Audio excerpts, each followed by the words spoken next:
Okay, hello again. We are now actually in Gordon Square, and Noor Inayat Khan lived nearby.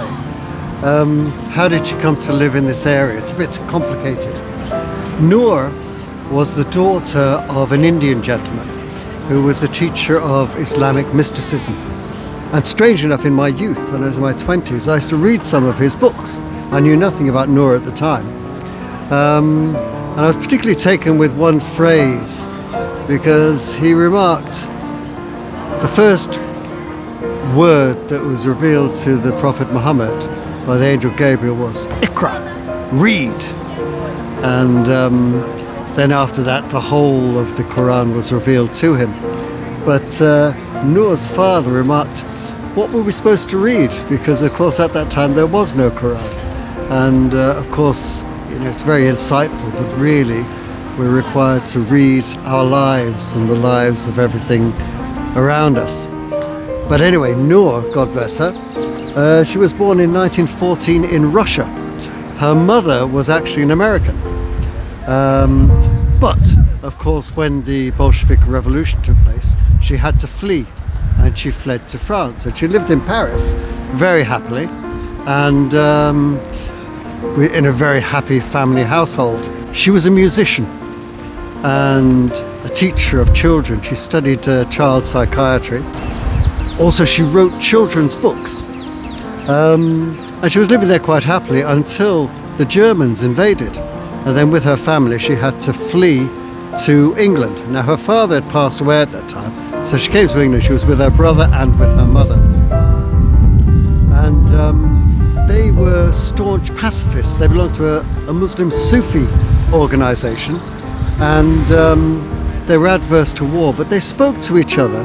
And Noor's brother decided, look, we've got to do something, so I'm going to join the Royal Navy and I'm going to volunteer for minesweepers. That way I can stand by my pacifist beliefs and I won't kill anybody, but I'll be part of the war effort.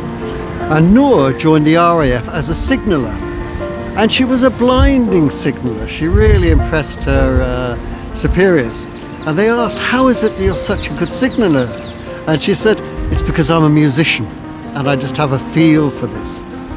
And then it dawned on the people that Noor, of course, she was a fluent French speaker, and at that time they needed fluent French speakers for the French resistance. So she was approached and asked if she would be interested in essentially becoming a spy. So she joined the SOE, and she was going to be a signaller there, and she received almost SAS type training, and her instructors almost despaired of her, because if a round went off, if a bullet went off, she jumped a mile, and they were interrogated, put into situations where they would be interrogated. This was all, it was fake, but she was really a bag of nerves. But she scraped through, and she was waiting to be deployed. And her superiors noticed that she was very nervous and very agitated. And they approached her and they said, Noor, there's no shame in this. If it's not for you, just say, and we can go back to your duties as a signaller for the RAF. But she said, no, what's bothering me is that I'm survived, I've got my mother to take care of. And she's a delicate woman. And I know if anything happens to me, she'll be really, really upset.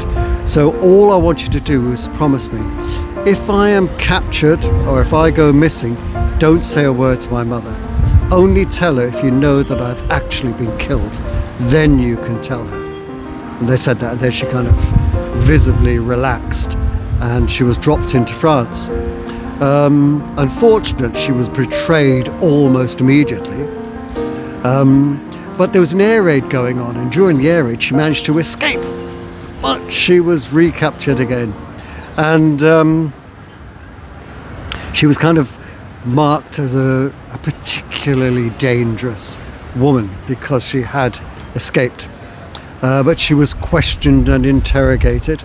One SS officer took great delight in beating her black and blue. And in 1944 she was led out one morning, and together with three other undercover agents, three females, They were shot at dawn. But they met their end very bravely. And despite being beaten black and blue and about to meet her end, the last words from her lips was liberty. And that was the end of poor Noor. But a strange thing, one thing I neglected to say actually, when she returned to England, when she joined the RAF, and when her brother joined the Royal Navy, she secretly confided with some other people that she wished that an Indian serviceman would perform great feat of arms to prove to the English that the Indians were a sturdy, loyal, strong race. And lo and behold, she became that person. So there we are. This was erected here by Queen Anne. And there is actually a Noor Inayat Khan Society, so look it up. Also, 2 films have been made about her, so look up those as well. Okay, thank you very much.